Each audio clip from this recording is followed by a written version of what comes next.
Imagine small farmers on the western frontier rising up against their own government over a tax on whiskey. What would you do if your livelihood was suddenly threatened by a distant authority?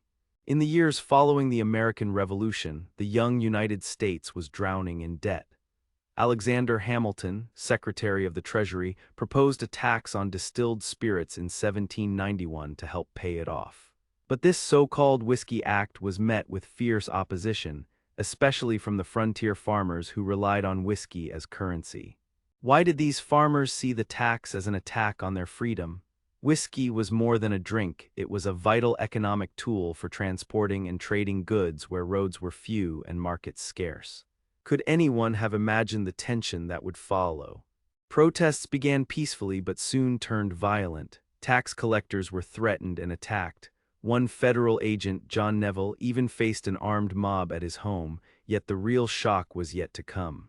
By the summer of 1794, thousands of armed rebels gathered near Pittsburgh, talking openly of revolt and even idolizing the French Revolution's radical leaders.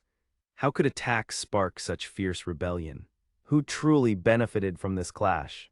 President George Washington decided enough was enough.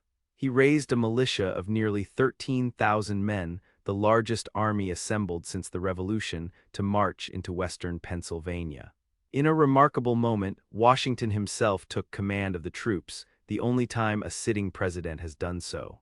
But the rebellion melted away before the federal forces arrived. No battle was fought. Only a few rebels were arrested and most were later pardoned. Still, this demonstration proved the federal government's strength under the new Constitution. Yet this victory came at a cost. Many feared that such a forceful response hinted at growing government power, sparking the rise of political parties and deepening divisions. And that's how one tax protest echoed through centuries, shaping America's political landscape.